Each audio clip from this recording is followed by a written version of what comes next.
আসলাফুল মাখলুকাত, মানুষ সৃষ্টির শ্রেষ্ঠ জীব।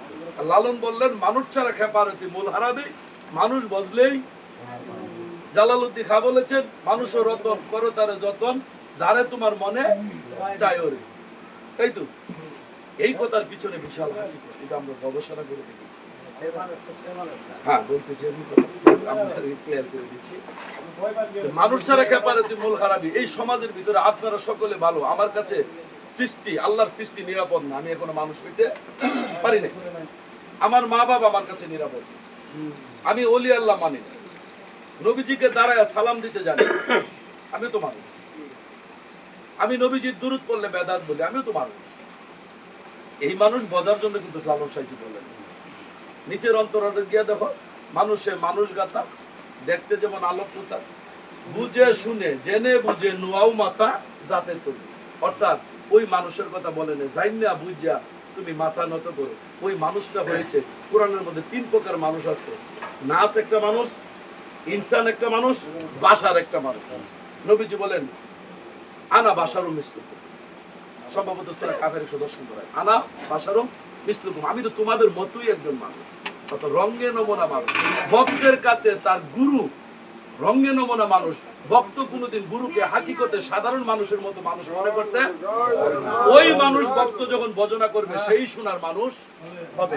ওই মানুষটা হয়েছে সৃষ্টির শ্রেষ্ঠ জীব। ডালা বাবু যদি আমরা বলি মানুষ সৃষ্টির শ্রেষ্ঠ জীব, তাইলে কালকার থেকে নামাজ রোজা হজ যাকাত টুপি দাড়ি ঢিলাকুলু পর্দা পশিদা আবাকাবা জুব্বা আমি কিছুই করবো না, কারণ আমি তো এমনি শ্রেষ্ঠ। চেয়ারম্যান আবার কাজ করবো কি, আমি তো চেয়ারম্যান, কারণ আমি শ্রেষ্ঠ জীব। সুতরাং না। সূরা বাইনার 7 নম্বর আয়াত খুলে দেখো, যারা ঈমান আনে সৎ কাজ করে তারা শ্রেষ্ঠ জাত। ঈমান আর সৎ কাজ ছাড়া কেউ শ্রেষ্ঠ জাত হইতে পারে না। আর সাধু আরেকটা কথা বলেছেন যে মন যার সই না হয়েছে তার কিছুই সই হয় নাই। বাংলাতে বলে মন, আরবিতে কি কই জানো? ফার্সিতে কই আত্মা, আর আরবিতে বলে কাল। কাল, মন, আত্মা। আমি আপনাদের কাছে জানতে চাই, অনেক সাধুগুরুরা বলেন কলবের মধ্যে আল্লাহ বাস করে, বলে না? তাহলে আমার দেহের ভিতরে একটু চার্জ দিয়ে দিই, কলবটা কোন জায়গায়? কলব কোথায় গো?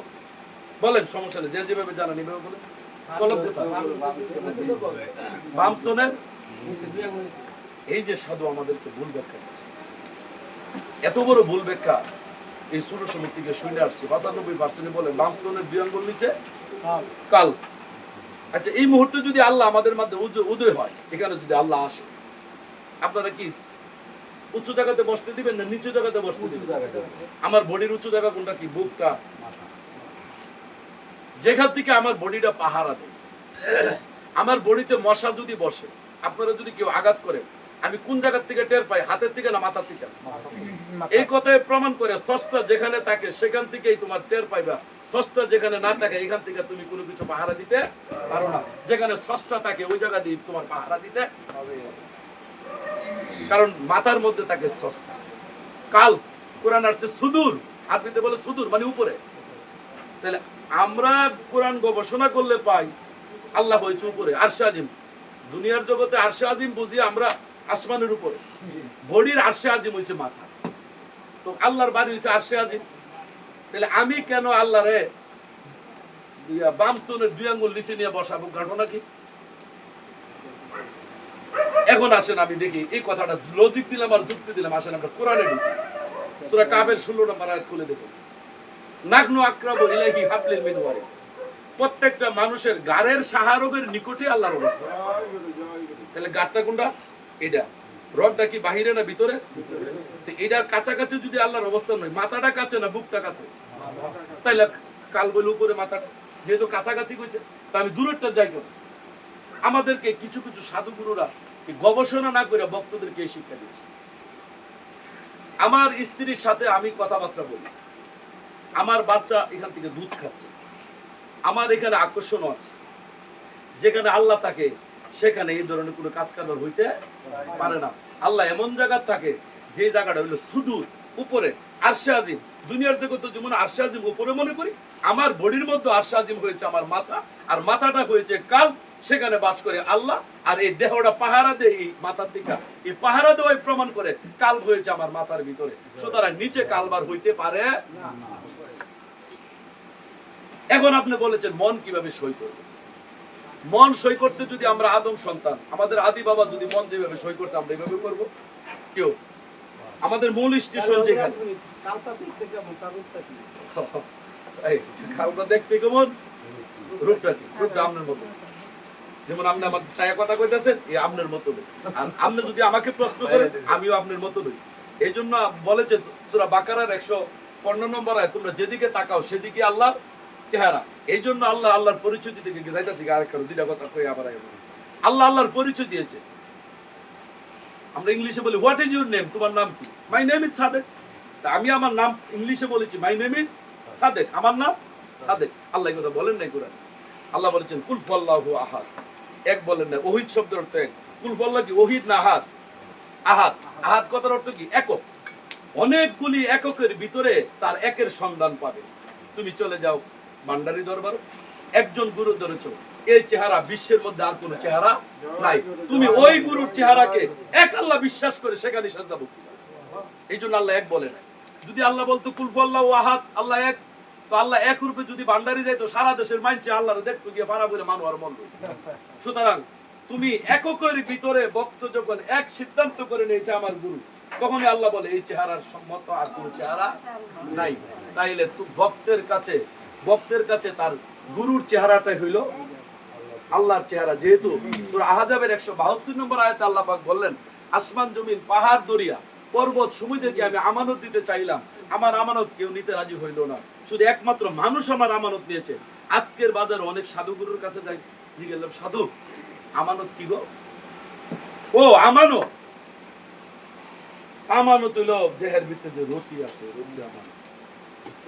এই কোরআনের মধ্যে আদ পর্যন্ত একটা আয়াত আসে নাই রতি সম্বন্ধে হাসরের মধ্যে তোমার জিজ্ঞাসা করা হবে নাই। হাসরের ময়দানে জিজ্ঞাসা করা হবে এই কথা। সূরা ইয়া খুলে দেখেন, সূরা কলমের 42 নম্বর আয়াত খুলে দেখেন, হাসরের মধ্যে কোন কথা জিজ্ঞাসা করবে। এইখানে আমানত বলে রতি। হুমায়ুন ভাই আয়াতে আসছে মানুষ একমাত্র আমানত বহন করে, রতি কি হুদা মানুষের মধ্যে আছে, গরু ছাগলের মধ্যে নাই?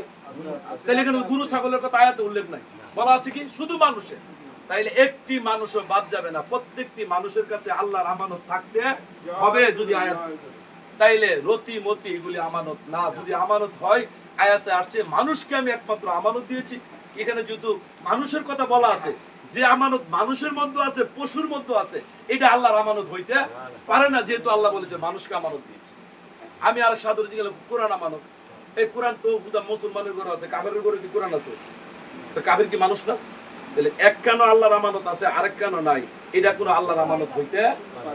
আরেকজন জিজ্ঞাসা জ্ঞান আমানত, জ্ঞান যদি আমানত হয়, আমি ওই দিন ফেসবুকের মধ্যে দেখছি একটা বান্দরের বাচ্চা, বান্দরে গোসল করাইতে যায় বাচ্চাটার পানির মধ্যে চুবা দিয়ে বেশিক্ষণ রাখে না, রাখলে যে বাচ্চাটা মারা যাবে, এটা বান্দরটা জানে। তাহলে বান্দরের জ্ঞান আছে। হুমায়ুন ভাইয়ের বাড়ির কুকুরটা আমার দেখলে হেক্কান দেয় না, আপনারা দেখলে হেক্কান, কুকুরটাও জানে যে হুমায়ুন ভাইয়ের বন্ধু। তাইলে যেই আমানত মানুষেরও আছে পশুরও আছে, তাইলে এই আমানতটা হইতে কি আমানত মানুষের মধ্যে আল্লাহ দিলেন যে শুধু মানুষের কাছেই আমানত আছে। আল্লাহ পাক বলে দিলেন সূরা ইনফিতর 8 নম্বর আয়াত, সূরা 3 এর 4 নম্বর আয়াত, ফি আইয়ুসরুতিহি মাশারাকা বাকা, আমি আদমকে তৈরি করেছি নিজ আকৃতিতে, আদমের চেহারাটা হলো আল্লাহর আমানত। এই আমানত দিয়েছে এই চেহারার মধ্যে সেজদা দিয়ে যাবে, সেজদার মালিক আল্লাহ হয়ে যাবে। এইটা হইল একমাত্র আমানত। এই জন্য আল্লাহর আমানতের কোনো পরিবর্তন নাই। যদি একটা মানুষের চেহারার সাথে আরেকটা মানুষের চেহারা মিলে যায়, তাহলে আল্লাহর আমানত ঠকে যায়। আল্লাহ আলা কুল্লি শাইইন কাদির, তার আমানত কারোর সাথে মিল হইতে পারে না। তাইলে একমাত্র আমানত হয়েছে মানুষের চেহারা। এই জন্য হুমায়ুন ভাই আপনার কারণে আমার ওইদিকে যাওয়া লাগলো। তোমরা যেদিকে চাও সেদিকে আল্লাহর চেহারা, কালবের সন্ধান গেলে গুরুর চেহারা মুবারকের দিকে তাকাই থাকবে, সেদিন আপনি কালবের সন্ধান পাবেন। এরপরে এই কথাটা আরেকটা কথা আসছে যে আমরা যে যাই মরা যায়, জেতা যায়, আবার সাধুর করতে জেতা আসতো। সাধু আমি আপনার কাছে জেতা যাব।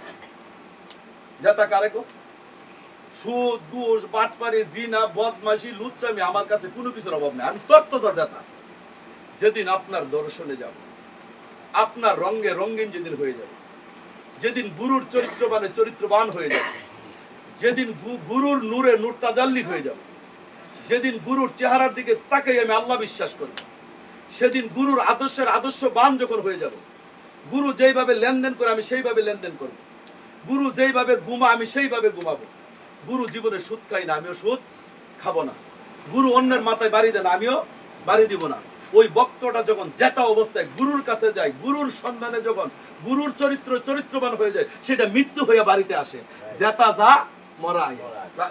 মাতালটা জায়গায় গান লেখছে না, ওই ইয়া করে ওই গানটার মধ্যে আছে যে বল ধরো প্র্যাকটিস করো মনমোহন গোলকিপার, দেহ মাঠে বল খেলতে চাও মন আমার মোহন রে, দেহ মাঠে বল খেলতে চাও মন আমার। 10 ইন্দ্রিয় 10 তারা আরো 6 বিজাতিরা, ওই মাঠেতে খেলবি যারা হইয়া বিশ্ব খেলোয়াড়। জীবন হইতে পারল হইয়া বিশ্ব খেলোয়াড় যতক্ষণ গুরু লেভারি না হইয়া ভক্তের খেলোয়াড় না পাবে। মনে পাগলা দম পুরাইলে বাইয়া যাইব এই রঙের খেলা, এই আমার মনে পাগলা দম পুরাইলে বাইয়া যাইব